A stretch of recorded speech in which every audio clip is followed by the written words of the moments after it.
Well, folks, it seems the drama never stops swirling around the Sussexes, does it? Just when we thought things might be calming down, another bombshell drops. This time, it's a full-blown international incident, with Team Canada pulling out of the Invictus Games after what sources describe as a tearful confrontation involving Meghan Markle and a volunteer. The alleged catalyst? A simple request for the Duchess to apologize for inadvertently moving a woman in a wheelchair, a request that apparently was met not with contrition, but with a dramatic display of tears and a refusal to acknowledge any wrongdoing. Now, I'm no psychologist, but this latest episode paints a picture of someone increasingly out of touch with reality, a narrative that, frankly, is becoming harder and harder to ignore. This isn't just about a misplaced wheelchair, is it? It's about a pattern of behavior, a sense of entitlement that seems to permeate everything Meghan does. Remember the Oprah interview? The accusations of racism within the royal family.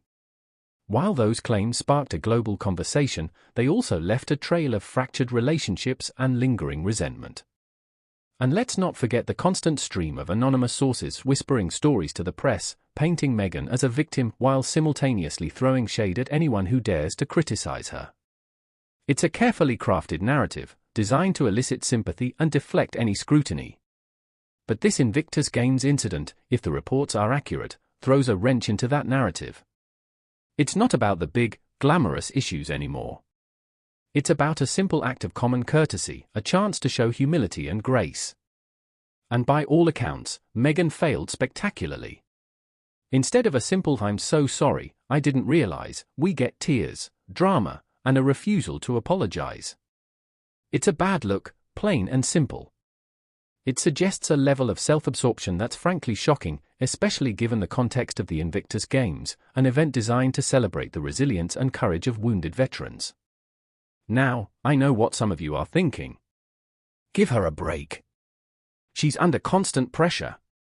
And yes, there's no denying that the media scrutiny surrounding Meghan has been intense, sometimes even unfair. But that doesn't excuse this kind of behavior.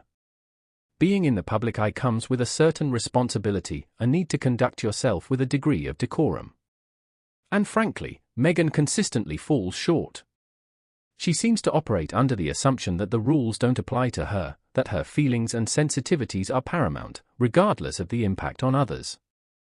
The Canadian team's withdrawal speaks volumes. They're not just some tabloid looking for a juicy headline. They're a respected organization, representing a nation that values politeness and respect. Their decision to pull out of the game sends a clear message: Meghan's behavior was unacceptable.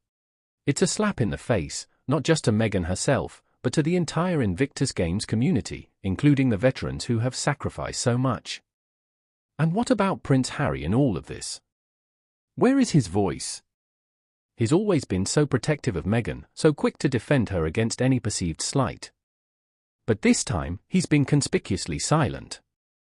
Is he finally starting to see the pattern? Is he beginning to realize that his wife's behavior is not only damaging her own reputation but also tarnishing the image of the causes they claim to champion? This whole situation is a mess, a PR disaster of epic proportions. And it's hard to see how Meghan can recover from this without a genuine apology, a sincere acknowledgement of her mistake. But given her track record, I wouldn't hold my breath. She seems to be trapped in a bubble of her own making, surrounded by yes-men and sycophants who reinforce her belief that she can do no wrong.